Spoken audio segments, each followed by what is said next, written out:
Muito boa tarde.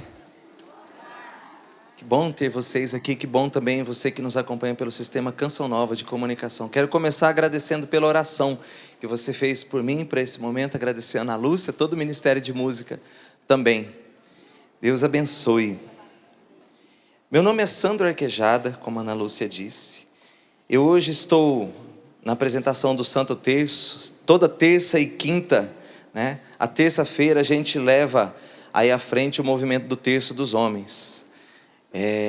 Fiquei bastante tempo com o Terço dos Homens, né, na TV Canção Nova, acho que desde 2012, 2013 até 2020, final de 2020, 21, 22 eu morei em Aracaju, ficou o Paulo, está em Curitiba hoje, mandar um abraço para o Paulo. O Flávio também, que está no Paraguai, também passou pelo Terço dos Homens, né? Aí o Paulo, o ano passado ele foi, então esse ano eu estou voltando, né, ao Santo Terço. Agora as terças e quintas, terça-feira a gente leva como Terço dos Homens. Então estou me apresentando porque talvez você ainda não pegou esse horário, não deu para me ver. Então, mas estou junto com a Sônia, que pregou de manhã, mandar um abraço também para a Sônia, acompanhei a pregação dela, né, pela TV Canção Nova. Ligadinho também no acampamento Mariana, em todas as pregações aí. O tema para a gente trabalhar agora, esse segundo momento de pregação no acampamento Mariano é Maria, Mãe da Esperança, educadora de homens santos. Maria, Mãe da Esperança, educadora de homens santos. Então, como eu venho com o Terço dos Homens na TV Canção Nova, nós vamos falar de forma direta aos homens, mas não dá para desconsiderar tantas mulheres aqui, né? Então, vou começar a abordar Maria, Mãe da Esperança. Maria, Mãe da Esperança, educadora de santos, né? Homens e mulheres santos. Já convido você a abrir a sua palavra em Lucas capítulo 1. Lucas capítulo 1, versículo 28. Versículo 28. Lucas capítulo 1, versículo 28.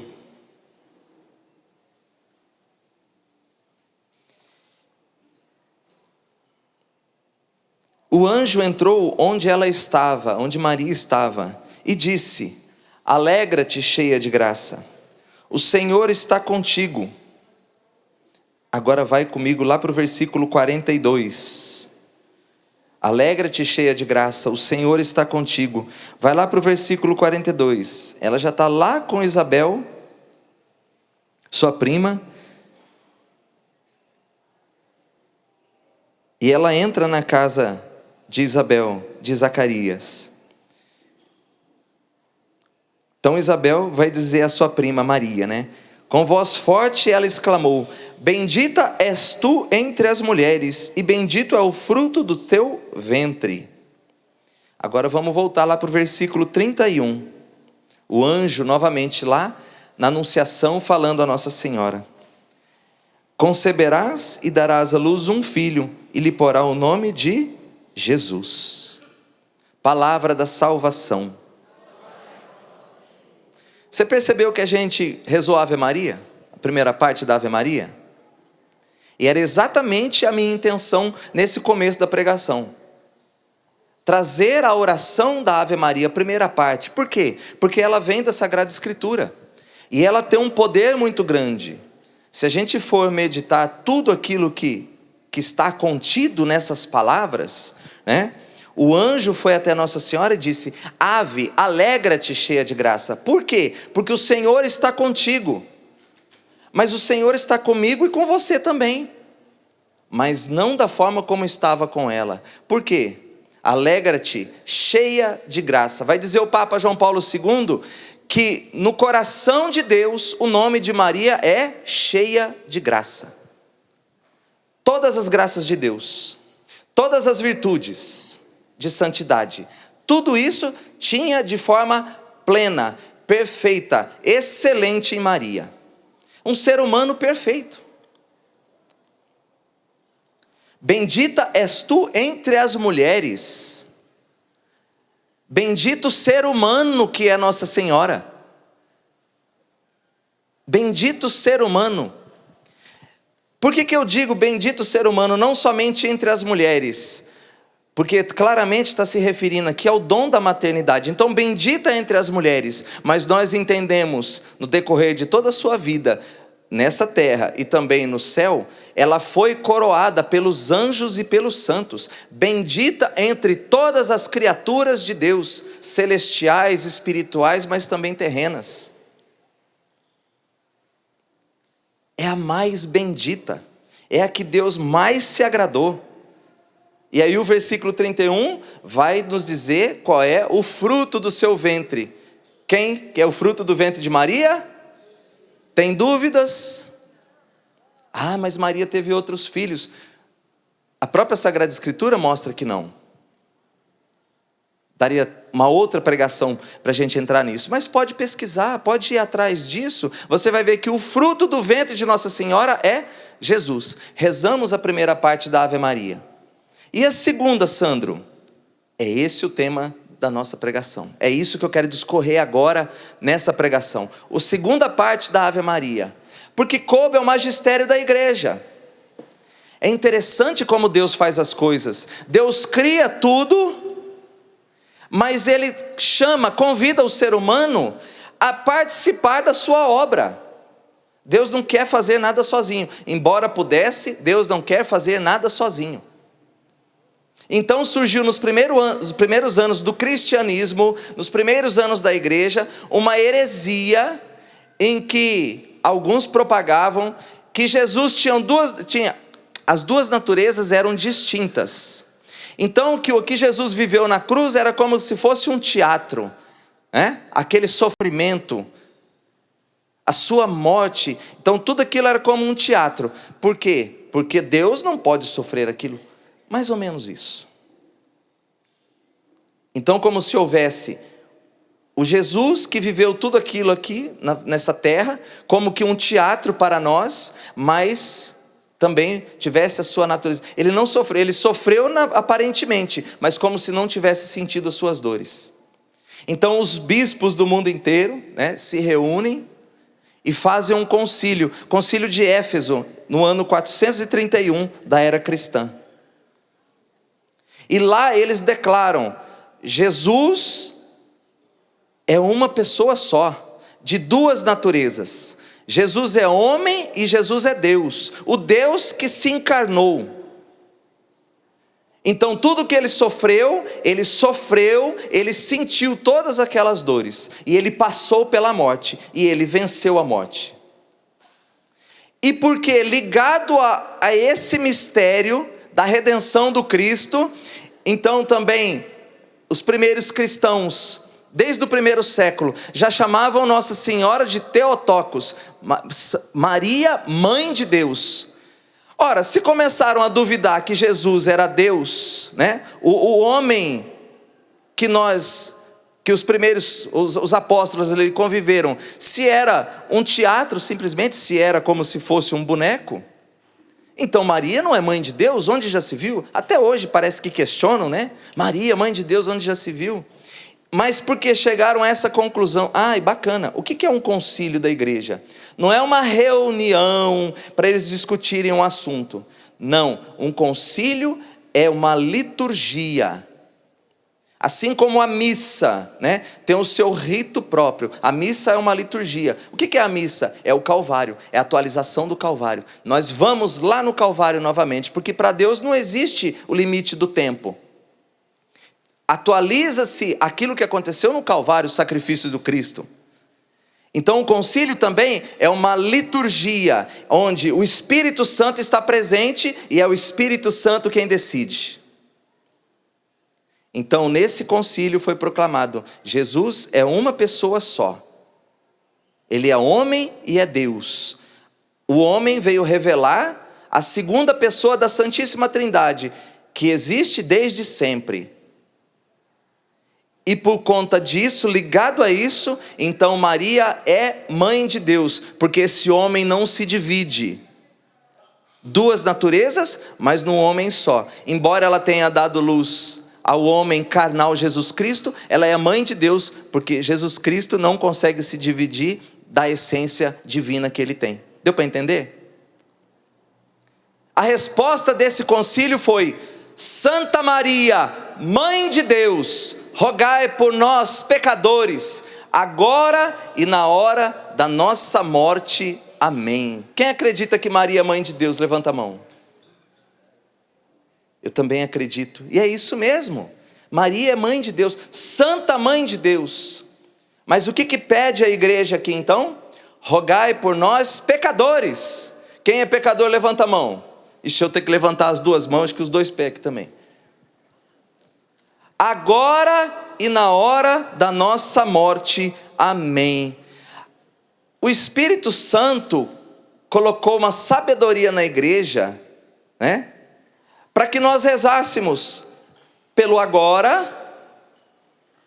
Lembrei da Rogerinha agora, né? A mãe do agora. Melhor eu não cantar, deixar para ela e para Ana Lúcia. Agora e na hora da nossa morte. Amém. Então a intercessão de Nossa Senhora é para agora e para a hora da nossa morte. Que sabedoria foi essa? Por que se colocou a oração dessa forma? Agora, vamos começar com o agora. É o tempo presente, é esse tempo, não somente esse tempo, é essa vida que você está vivendo agora. É essa vida. Nós somos peregrinos da esperança. Não é assim o tema desse ano? Peregrinos da esperança. O que é peregrinar? É peregrinar nesse mundo. Qual que é a diferença de uma viagem de turismo e de uma peregrinação?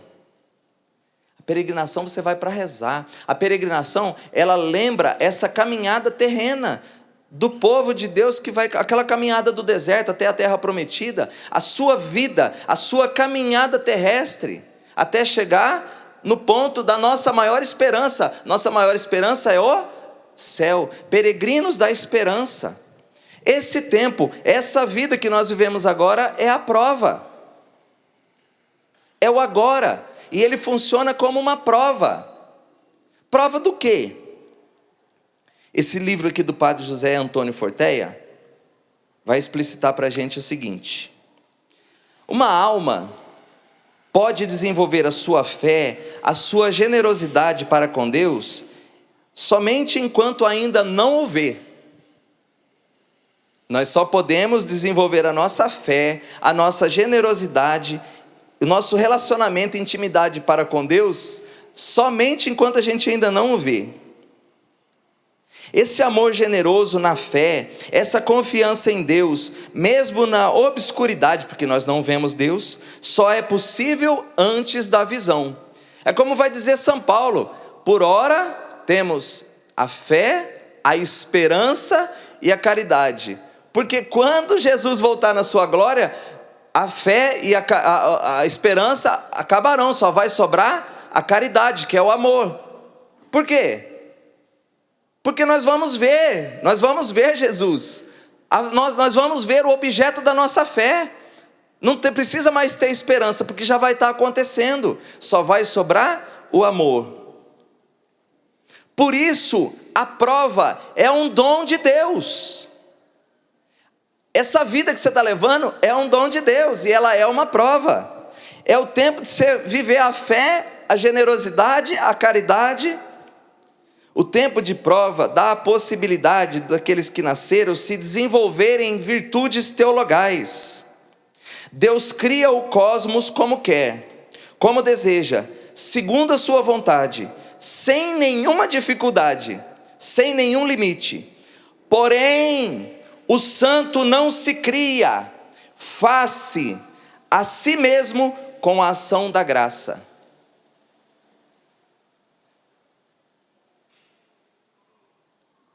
Você tem que se fazer santo. Deus criou tudo, mas agora é com você.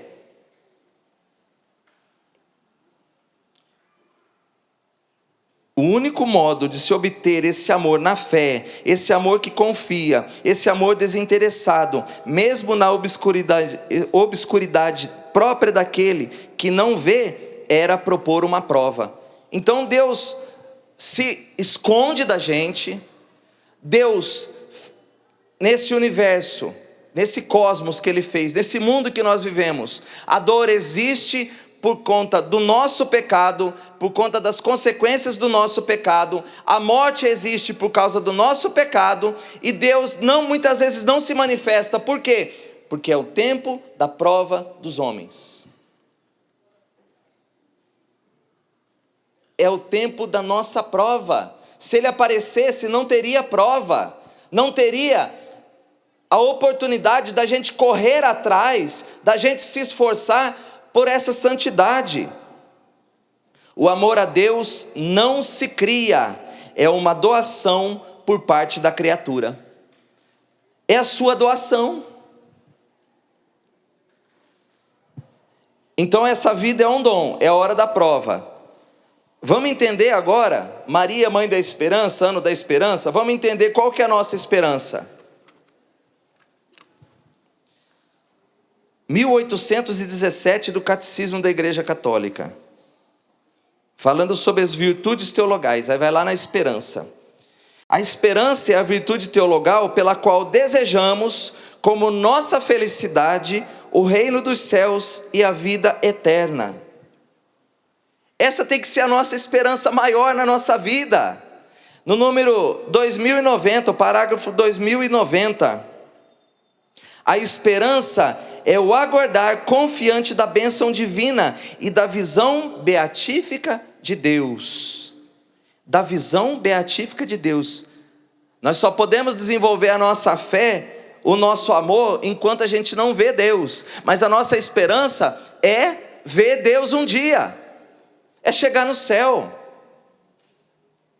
Então nós vivemos esse mundo, as coisas desse mundo, a materialidade desse mundo, mas com um propósito, com um objetivo. Esse mundo vai passar. Esse mundo não tem a resposta definitiva para as coisas que acontecem comigo e com você. Tudo que nós fazemos, devemos fazer tendo em vista o céu. E a outra parte, para a gente desenvolver aqui: rogai por nós, Santa Mãe de Deus, rogai por nós pecadores. Santa Mãe de Deus, rogai por nós pecadores, agora, e o que mais? Na hora da nossa morte, amém. Por que na hora da morte?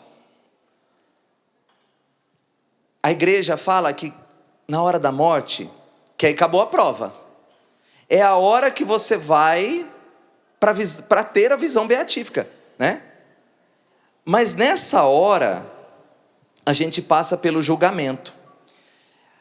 Existem dois tipos de julgamento: o julgamento universal, que se dará quando a segunda vinda de Cristo, quando Ele vier com a sua glória, Ele vai julgar todos os esquemas humanos. Todos os sistemas, todos os esquemas, toda corrupção, toda maldade, toda guerra, tudo aquilo que acontece no mundo de forma geral. E Ele vai implantar a paz, Ele vai acabar com tudo isso, com toda dor, com toda lágrima. E nós vamos viver aqui um tempo com Jesus, Esse tempo da sua glória, o seu reinado de glória. Só que existe um outro julgamento. Pega sua Bíblia mais uma vez, Hebreus capítulo 9, versículo 27. Hebreus capítulo 9, versículo 27.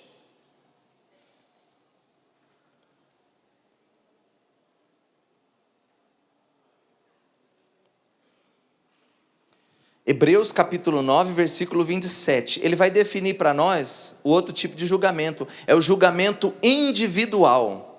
Na hora da morte, você tem um julgamento individual. E como está determinado que os homens morram uma só vez, só tem essa vida, não tem outra, só tem essa prova, é a sua chance, é essa, é agora. Morram uma só vez e depois vem o julgamento. Imediatamente após a hora da nossa morte, nós seremos julgados. Nós estaremos diante de Cristo e nós seremos julgados. E como é que vai ser esse julgamento? Catecismo da Igreja 679, parágrafo 679. Cristo é Senhor da vida eterna. O pleno direito de julgar definitivamente as obras e os corações dos homens pertence a Ele, enquanto Redentor do mundo. Ele adquiriu esse direito por sua cruz. O Pai entregou todo o julgamento ao Filho.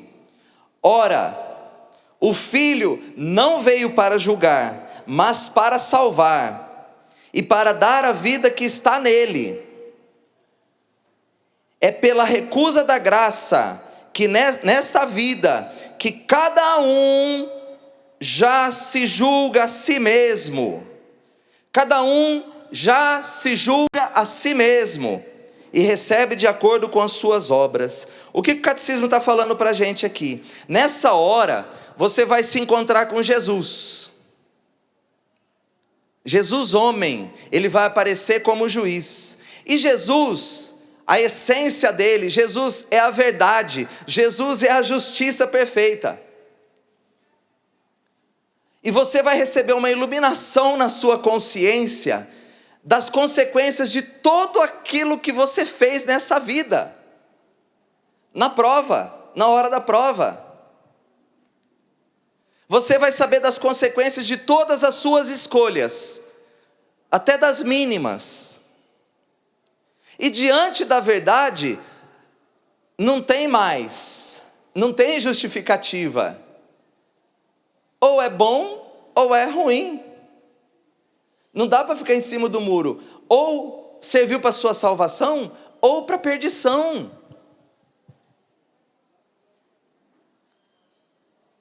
Não dá para ir diante de Deus, e morar diante de Deus tendo alguma imperfeição. Por quê? Porque Deus, ele é perfeitíssimo, santíssimo, perfeitíssimo.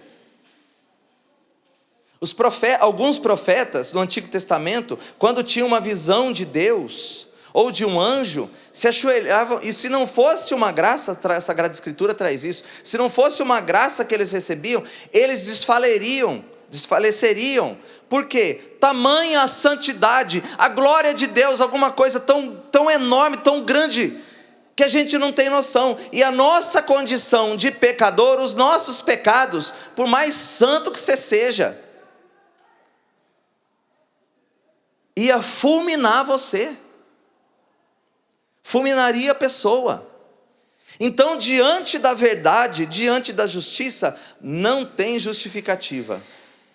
Sabe quando a mãe da gente, a gente chegava suado, jogando bola na rua, e aí depois ia lá, pegava, sabe aquela garrafa, na porta da geladeira, a água é bem geladinha, aquele calor lascado, e a mãe falava, não ponha o bico na boca da garrafa. E aí a mãe chegava, abria lá, a garrafa estava na metade, estava acabando. Quem fez isso aqui? Não fui eu. Pois bem, sabe aquele dia que a sua mãe pegou você, abriu a porta, você está com a garrafa no bico, está tomando lá, a sua mãe entra na cozinha? Pego na mentira? É mais ou menos isso, tá? Só para ilustrar um pouco aqui, o que é esse julgamento. Não tem, tudo que você falar vai piorar. Quando a gente é pego na mentira, tudo aquilo que a gente fala piora.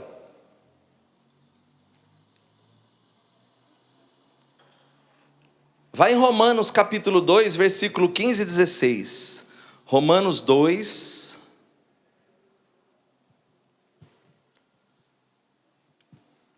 Versículos 15 e 16.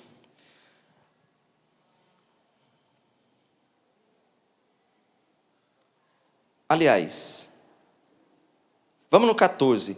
Quando os pagãos, São Paulo falando aos romanos, quando os pagãos, embora não tenham a lei de Deus, tá? Eles não seguem os mandamentos de Deus, cumprem o que a lei prescreve, mas guiados pelo bom senso natural, esses que não têm a lei, tornam-se lei para si mesmos, por sua maneira de proceder, mostram que a lei está inscrita em seus corações. Disso dão testemunho igualmente a sua consciência e os juízos éticos de acusação ou de defesa que fazem uns aos outros. São Paulo está falando que a lei de Deus, saber o que é certo, o que é errado, está intrínseco na gente, está inscrito na nossa natureza. Não tem desculpa nessa hora. Agora você pode pedir perdão, viu? Agora você pode pedir perdão. Inclusive o catecismo da igreja, tem algum parágrafo aqui que fala que a confissão, o sacramento da confissão, da penitência, ele como que antecipa esse julgamento individual que nós teremos no fim da vida e vai amortizando ali os pecados, tá? Porque é você mesmo que se condena. Então conta uns pontinhos lá no céu lá para você. Sobre esse trecho de Romanos,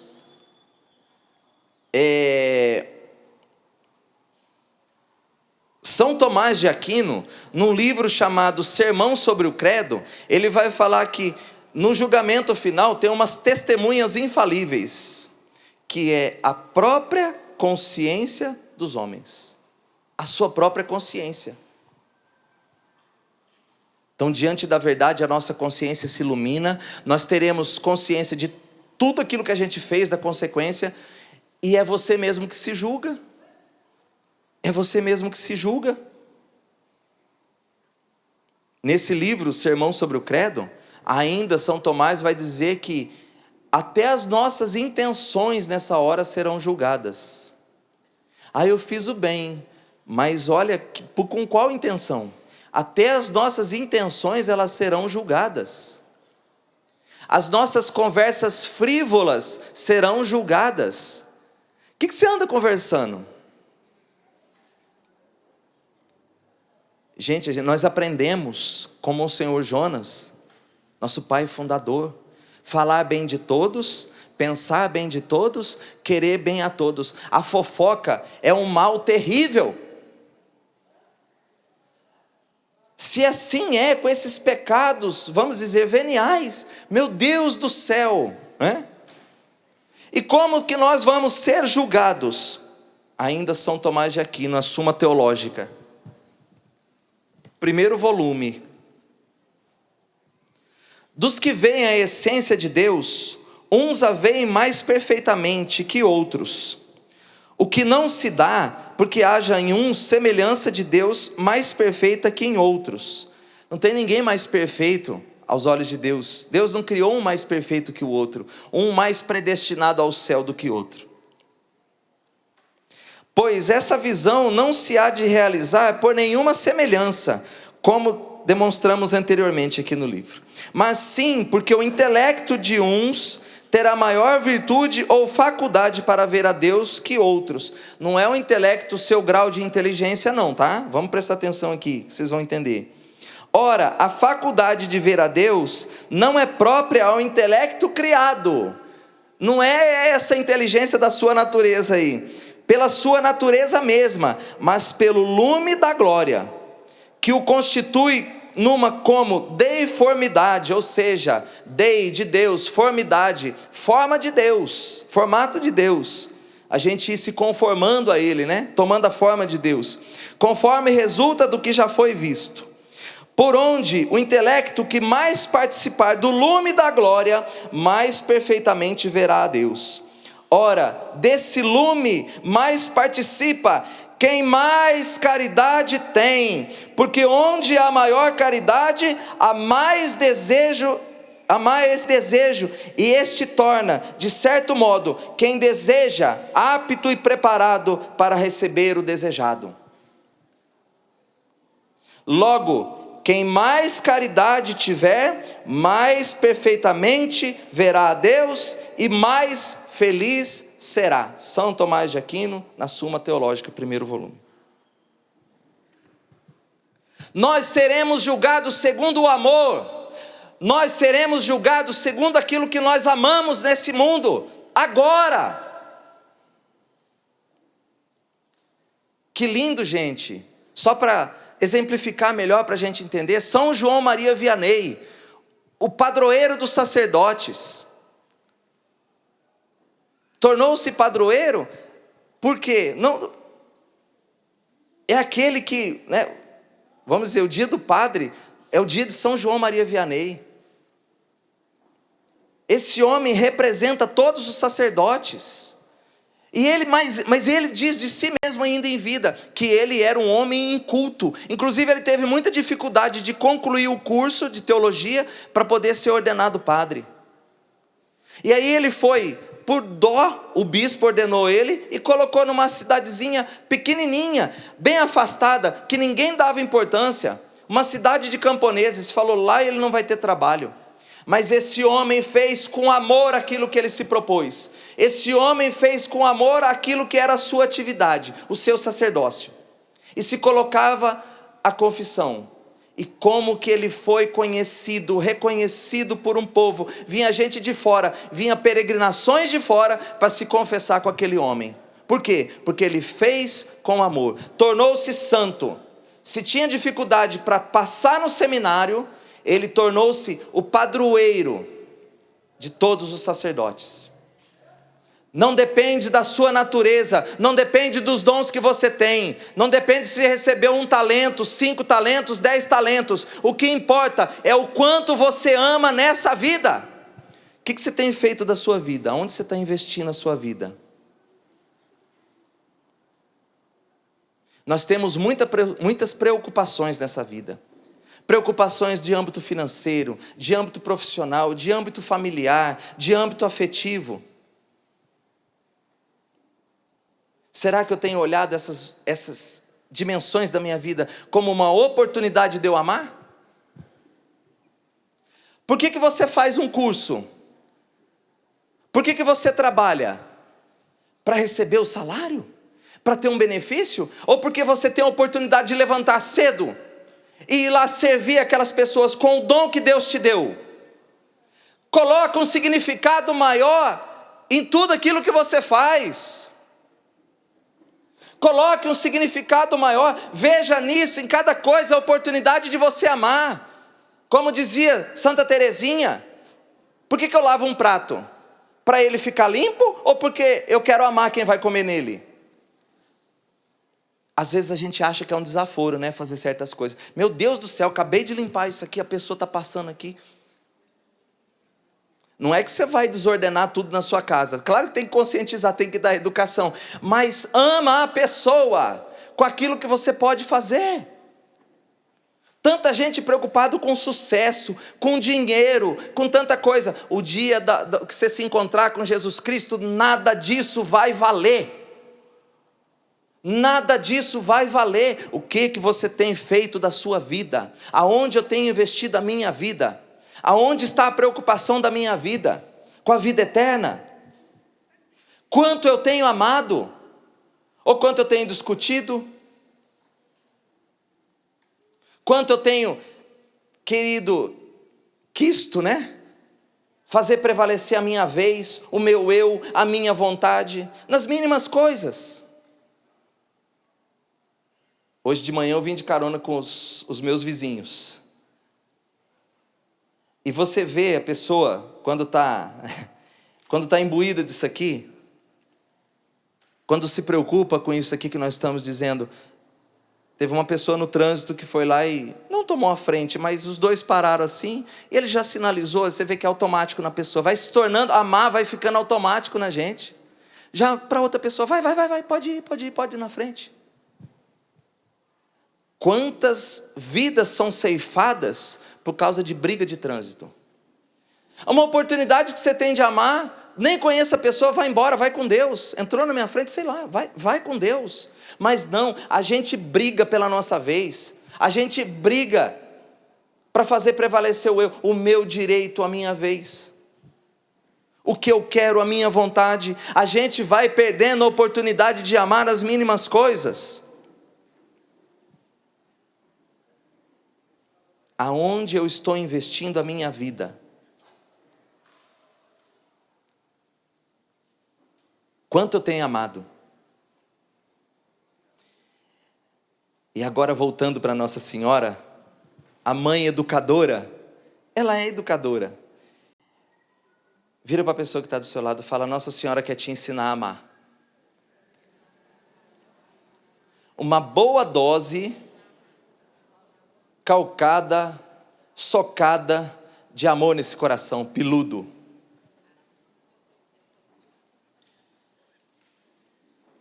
A maternidade de Nossa Senhora, ela visa, essa maternidade espiritual, ela visa a nossa salvação, é a esperança dela, ela é a mãe da esperança. A esperança é que você se salve. Maria não quer ver nenhum dos seus filhos perdido. A esperança dela é que você se salve. Aprenda a amar a criatura. Ela amou a prima Isabel, foi lá servir.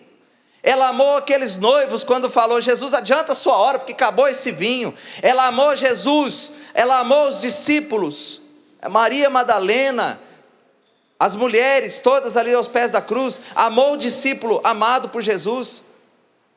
Amou os discípulos depois em Pentecostes. Você só vê Nossa Senhora servindo. Nossa Senhora serve o tempo todo. E eu quero ser servido. Posso contar um segredo para você? Sabe por que tudo que ela pede, ela alcança de Jesus? Porque tudo que ela pede é conforme o coração dele. A gente tem que aprender a pedir junto com Jesus e com Nossa Senhora. Jesus falou: Pai, naquele momento, antes da sua morte, afasta de mim, se possível, afasta de mim esse cálice, mas se não for possível, faça segundo a sua vontade. Vai comigo em 1 João capítulo 5, versículo 14. 1 João, capítulo 5, versículo 14.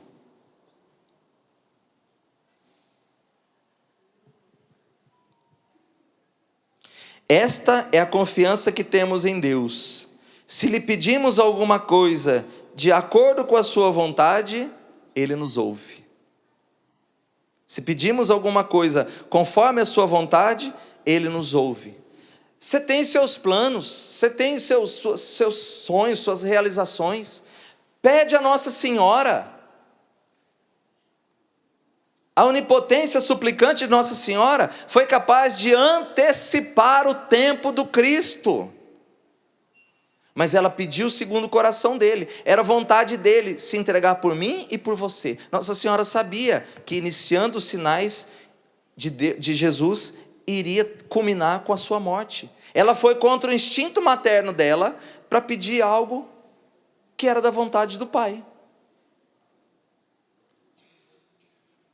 Nossa Senhora quer nos educar. Nossa Senhora quer nos ensinar a amar mais. A amar do jeito que seu filho amou. O Evangelho de Nossa Senhora não existe, Ouso dizer para você que existe sim. O Evangelho de Nossa Senhora é somente uma frase: fazei tudo o que Ele vos disser. Fazei tudo o que Ele vos disser. O que Jesus diz para nós? Já não vos chamo servos, mas vos chamo amigos, se fizeres tudo o que eu vos mando. Tudo o que eu vos mando. Eu tenho cumprido os mandamentos, mas além disso, eu acho bonito que nós aprendemos com Jesus e Nossa Senhora.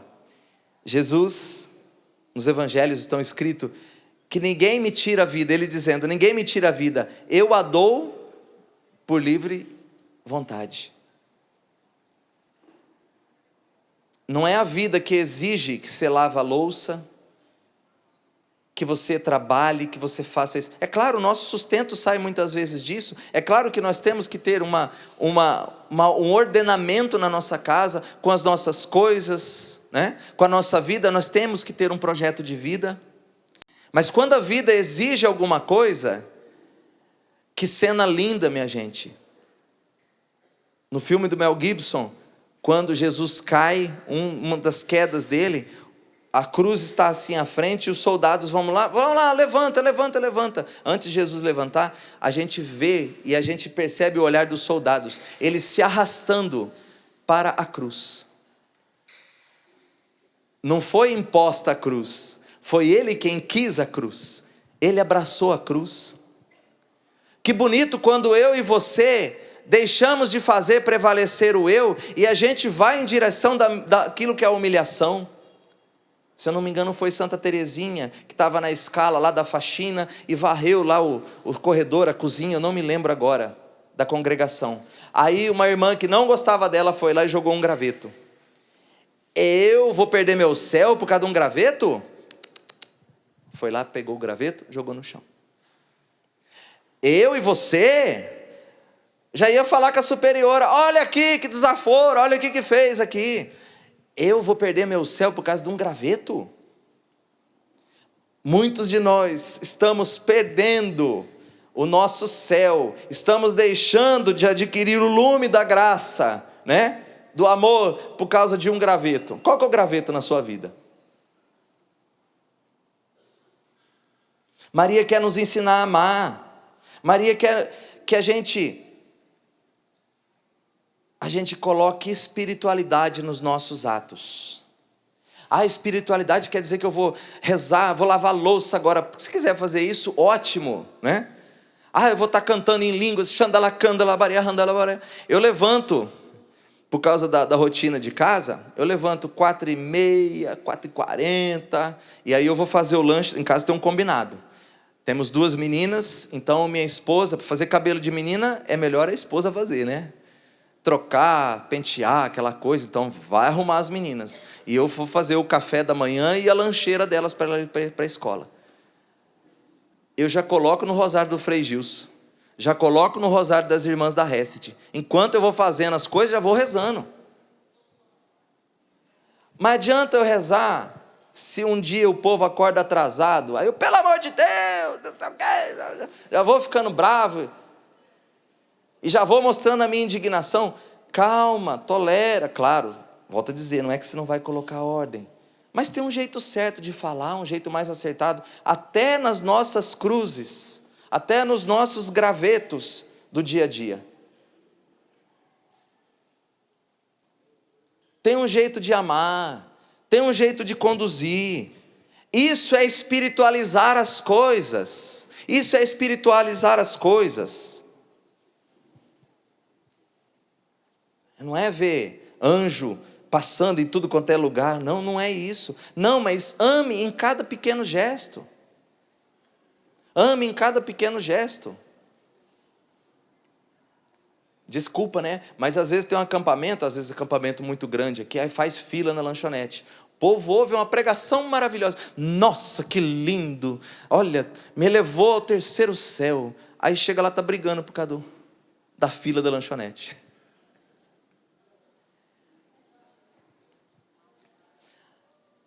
Agora sim, deixa eu puxar um pouco a sardinha para os homens, né? Já deu o recado, Maria, mãe educadora. Ela quer nos ensinar a amar. Ela quer que a gente alcance a santidade. Agora deixa eu puxar um pouquinho para os homens. Tem homem aqui no rincão? Levanta a mão para a gente ver. A minoria, né? Olha quantas mulheres. Geralmente a mulher ela é mais sensível para as coisas da fé. A sensibilidade feminina ela é mais aguçada. Ela é maior no geral. Então por isso a gente vê tantas mulheres na igreja. As coisas de fé, as coisas subjetivas, aquilo que não se vê, talvez é mais facilmente sentido pelas mulheres por causa dessa sensibilidade. A gente homem é mais objetivo. É difícil você tirar um homem do trabalho, porque ele está lá cumprindo com a sua obrigação na cabeça dele, está cumprindo com a sua obrigação, né? Então, tirar ele do trabalho para ir rezar, não, trabalho primeiro, se sobrar tempo eu rezo. A oração fecunda o nosso trabalho. A oração traz um sentido maior a tudo aquilo que a gente vai realizar. A ponto de, a gente aprendeu com o Monsenhor Jonas, na Canção Nova, a nossa espiritualidade também é do trabalho. Por quê? Porque a gente reza com aquilo que a gente realiza no trabalho. é uma oração. Vai começar uma reunião, não é assim, Ana Lúcia? Não é assim, meu irmão? Vai começar uma reunião na Canção Nova, em nome do Pai, do Filho e do Espírito Santo, amém. Vamos consagrar, esse momento. Começa com oração, mas tudo que a gente faz é para Deus. O intuito é para Deus. Tudo aquilo que eu faço é para Deus. Então eu vou amar o meu irmão com isso aqui. Eu vou amar o meu irmão, eu vou amar os peregrinos, eu vou amar a pessoa que vai desfrutar disso aqui. Se essa for a intenção, a sua oração já vai estar fazendo efeito. O seu trabalho vai se transformar também em oração. Nós estamos na semana comemorativa ainda de Nossa Senhora de Fátima. Terça-feira, eu lembrava da figura de Francisco Marto, dos pastorinhos, o único menino, da postura dele de homem, que diante do revés que estavam os pastorinhos vivendo, no dia 13 de agosto daquele ano de 1917, Nossa Senhora não pôde aparecer a eles, apareceu depois. Por quê? Porque eles estavam presos. As autoridades prenderam os pastorinhos, porque não queriam que eles levassem aquela mensagem de Nossa Senhora de Fátima. Diziam que eles eram mentirosos, então prenderam os 3. E diante da cadeia, as meninas ficaram temerosas, com medo. E você vê a postura de Francisco: coragem, vamos nos manter firmes.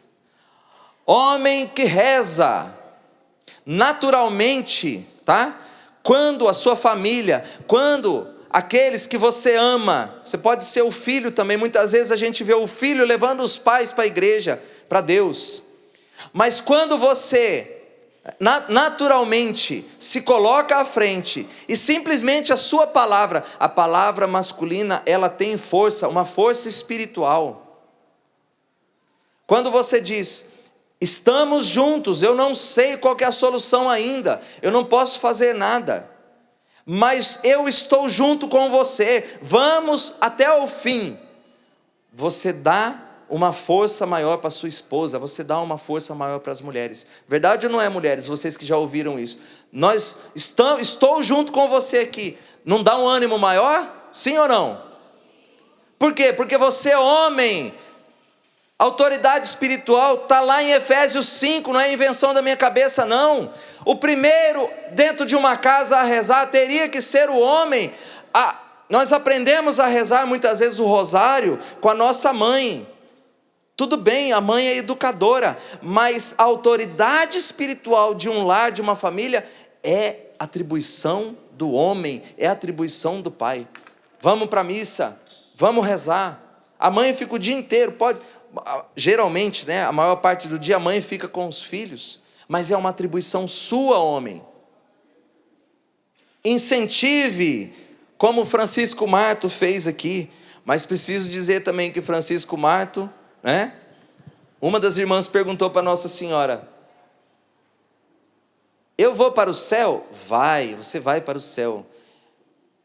E a Jacinta? Vai para o céu também. E o Francisco? Vai, mas vai precisar rezar muitos terços. Francisco era aquele que rezava: Ave Maria, Santa Maria, Ave Maria, Santa Maria, Ave Maria, Santa Maria. Às vezes, pela nossa natureza, não é fácil da gente voltar o coração, dobrar o coração para essas coisas que eu disse aqui, dobrar o coração para a atividade da oração. Às vezes não é fácil, mas aí é que tem valor. Imagina Nossa Senhora vibrando no céu, você homem, eu não tenho paciência de rezar o terço, eu não consigo rezar o terço, mas eu vou rezar assim mesmo. Vou aquietar o meu coração, ou vou rezar com o meu coração no início, Vou rezar com o meu coração, mesmo pensando no trabalho, naquilo que eu tenho que fazer depois, mas vou ficar firme aqui e rezar. O santo não se cria, mas o santo se faz a si mesmo. Homens de Deus, você vai se salvar, mas vai precisar rezar muitos terços.